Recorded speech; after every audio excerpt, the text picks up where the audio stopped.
You don't say I am a hand. You say this is my hand. So whose hand does it belong to? It belongs to your consciousness. You are the awareness. And your eyes is the projector. Bro, I hope you're not hearing this cringe ass music, bro, from the neighbors. Yeah, it's New Year's today, and people are acting like fucking monkeys in this bitch. What's my New Year's resolution? I only got one, because I'll tell you this, man. People on New Year, they are setting like 20 New Year's resolution that they know for a fact they are going to break them very quickly, in like a week or two or a month. Like, what's the point? Why would you waste effort in such a way? So it's best to set just one goal for the New Year's that you know you are going to fulfill. And for me, it's pretty simple. Just be more in the now. Because when you are in the present, man, life gets so good, man, very quickly. And I noticed this in everybody, that people who live in the present and they are not hedonistic, they are not chasing pleasure, what happens to them? They live a good life. And the more you are in the present, so like you collapse the illusion of the future and the illusion of the past as well, what happens then is you enjoy the freedom of the now. And today we are overstimulated. You know what I'm saying? So it's there is more distractions that can pull you away from your mission, right? So basically that's the name of the game simplified. So you have your goal, here you are, and you've got to change your idea of the self, because the external reality is just a mirror. So basically you change your idea of the self and you get closer to this thing, you get closer and closer until you are the person who actually achieves this goal effortlessly. Let's go. So I'll show you some cool shit. Scale of consciousness, nigga. Look at this. Let's use this one. Give me a second, I'm searching for something. So here you have the fucking scale of consciousness. Basically when you are here on this scale, right? In between here and here. In between here and here. What happens? I will tell you, bro. What happens here is survival mode. And what's bad about survival mode and why the majority of people, and I would say basically like more than 90 to like 99%, something along the lines, stay in the survival mode their whole life. Because survival mode is truly about being stuck in the 3D reality. So in the 3D reality, all you care about is yourself. And it's not that bad. But basically, even when you do things for other people, you think like, oh, what can I get, and blah, blah, blah. And what consciousness really is, what states of consciousness really are, think of them as the lens through which you see the world, right? So let's say when you feel the emotion, the energetic level of, let's say, shame, guilt, apathy, grief, you have such a lens of, like, you know, think about it like angry lens, angry, let's make it like this. You have an angry lens. So when you see reality through that lens, what are you going to see? Fucking anger, bro. That's it. And the whole universe, what it will do, for sure, it will mirror the anger back at you through different people, environments, conditions, etc. Like, you know what I'm saying, bro? That's why sometimes people in their life, let's say, when their upbringing was very tough, and let's say their parents were very angry at them, they were very angry people. What happens next? The child becomes older, becomes an adult, and what happens next? he gets into a relationship, be it a man or a woman, like, I'm not with the gay shit, but yeah, whatever, like, people are weird. So when someone grew up with an angry father or mother figure, usually what happens when they go unconscious through their life is that they will meet the same person again in the body of a different person. And by saying two different people, what I mean by a person is essentially the emotional state of anger will be evoked by them. So either through people, environments, conditions, and so on. And it's like a loop, right? Then you live in survival mode, in 3D reality, where you have height, width, and depth, right? So this is basically like this regular shit. How are I supposed to do it? Yeah, something like this, right? This is 3D. So basically when you look through your eyes, yeah, and that's not the ideal state to be in. But when you deal with someone who is in that state, let's say you are at the level of, let's say currently, because you are everywhere on the scale, let's say you're at the level of reason. You're like, yeah, I'm feeling good, that's you. Bam. Reason. And you're like, you know what I'm saying? You're like happy, because why not? And then you interact with someone who's angry, right? There is someone else who's at the state of anger. So you're at reason, he's angry. So angry people do like this, right? Then this person, because he's in a lower vibrational state, that is more dense, more physical, what he will do, and it's not that he is a bad person, he may be, but it's not about him being a bad person. What the other person will try to do unconsciously is take you from reason to angry, because that's the ideal position to be in. The universe strives for equilibrium, and it's easier for you to get into anger, but harder for him to get from angry to reason, for obvious reasons, right? So you are operating at reason. Let me use a different color. You are operating at reason. That still sucks. Let's use red. You are operating at reason, and someone is at anger. He will bring you down, bro.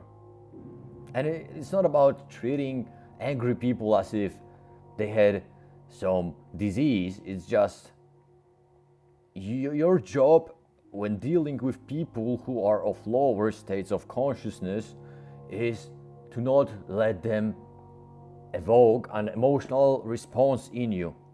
And what does it mean? So basically this person will try to make you angry. And he's not angry at you, he's actually angry at himself. That's why he sees the world through such a lens, right? So your goal here is to not allow him to get an emotional response from you, because through emotions you can be lowered down to the levels of survival mode. Now, this red line, what it represents is that when you go to such levels that are higher than these ones, you will remember them. You'll be like, okay, that, like, when you go down to those levels, after you had a taste of those levels, you'll be like, yo, there is something wrong. I don't like to actually be angry. And you quickly realize that, oh, when I am angry, I'm not actually angry at another person. I'm angry at myself. And what I'm doing by being angry at them is I'm just trying to get rid of this psychological discomfort that I have with myself by putting my anger or this discomfort onto someone external, onto someone else. And then you think like your problems are external. Same with business. Like, you don't really have business problems. What you have is personal problems that manifest in your business. That's pretty self-explainable, right? Okay, let's get rid of this. So yeah, those levels you can enter pretty easily sometimes, especially when you are not dealing with people who are at those levels of consciousness, right? Or at least, like, it's not about not dealing with those people, as I mentioned before, it's about not allowing them to get an emotional reaction from you. So you kind of need to remain detached, right? But that's when you are at those levels, because a lot of people wonder, where does the energy drainage come from? And it's coming from this. It's coming from the universe trying to bring the energy to homeostasis, to the equilibrium, to balance, so that everything works the way it does. And a person being like, let's say, in a state of reason consciousness, when he meets an angry person, they are at different levels, so basically different vibration. This vibration is higher, and what a higher vibration really means is higher hertz, lower hertz. So basically everything we can see is light condensed into form, because it vibrates very slowly.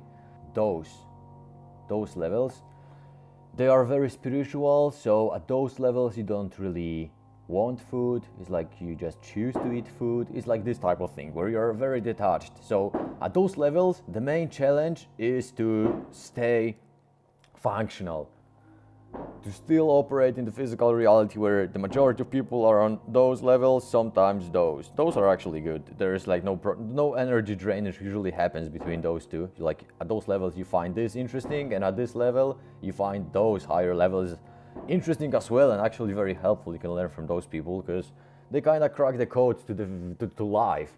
Because at those levels you no longer experience desire. Of course you have preferences. You may if you, let's say, you like coffee, you would prefer to have a coffee than not to have a coffee, of course. But the idea of those states is that in those higher states of consciousness, which you can achieve, I can get into how maybe later today or a different day, or like prepare something for it. But basically at those states you have no desire. So the external reality cannot get an emotional reaction from you. You are always at peace, because your peace is dependent on your internal state.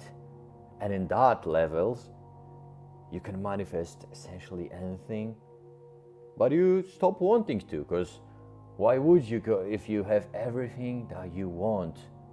So that was a quick breakdown of those states. Now, to add some more, what usually keeps people in this state and what holds them back from achieving higher states of consciousness? Let's get into it, because that's game changing, right? So you have an ego, and an ego doesn't mean someone is arrogant or whatever. It's like people just say that, oh, someone has a big ego. Like it's like just saying that, oh, someone is arrogant. But we are talking about psychology, not some fucking peasant talk. So ego, your ego, is basically your story you have about oneself, and kind of like your narrative, I would say. Narrative. And the ego survives only through you trying to sustain its story and its narrative. So basically, your ego is a function for you to operate in the physical realm, but some people mistaken the function, the ego, for themselves. And that's where they suffer all the time, because you cannot fulfill the ego's hunger. It's impossible. It's basically because ego is a function that holds the sword of will. So when you realize it's a function, you start to use it properly. You control it. You don't allow it to control you all the time. Because usually when we are in the ego states of consciousness, what happens is that we become very mechanical. So we go through life without stopping and asking ourselves, like, what the fuck are we even doing? That's what happens. So here you have your story that, oh, my name is Tom, I do this, I do that, my childhood was like this, my teenage years were like this, like, this story that you have. But it's just a tool. It's just a tool. It's just a tool. And you can notice it very easily because you have your ego and you have your soul, and also a spirit, right? So, the fireworks. Oh, it's midnight. It's midnight where I'm from, because I'm currently on Epstein's Island. Nah, but for real, I'm in Europe, Central Europe, and it's midnight, bro. It's midnight. Shit. Like, there are some fireworks, but who the fuck cares, bro? Let's get back to the business. So you have your ego, and everybody does. It's the story and narrative we have of oneself. Then you have a soul and your spirit. And when you are a man, your soul is a female. It represents your desires, your inherent desires. It represents your preferences. That's why people like certain food and they dislike another food for no reason besides social conditioning, which sometimes didn't even happen, because, like, let's say you taste some new food, full novelty, you taste some food from, let's say, Brazil, and you're like, yo, I don't fuck with it. Why? Because, like, you have your preferences that come from the soul. And then you have spirit. And your spirit is basically like this. Personal God that you have, because, spoiler alert, you are not God. Because although people say, oh, you are God, blah blah blah, nah, you are not God, but God is you, and figure that one out. So yeah, let's get back to this stuff. So people, because of having this story, this narrative, and being attached to this function, they need to remain in such states of consciousness, because only in those states of consciousness you can actually, your narrative, your story of the ego can only survive in those, because ego is always in the state of the desire, craving, being like, oh, I need to get more, right? So the first step is to recognize your ego, and you can do it in those moments where let's say someone says something about you that is not holding your current story. Let's say you see yourself as someone who's rich, and someone says, oh, you are so poor. Who gets angry? It's not like you, this function that you use to function in the physical world. The ego is what gets angry. It's not you, it's not the spirit that lives in you, because you don't even say that this is your hand. You don't say I am a hand, you say this is my hand. So whose hand does it belong to? It belongs to your consciousness. You are the awareness, and your eyes is the projector.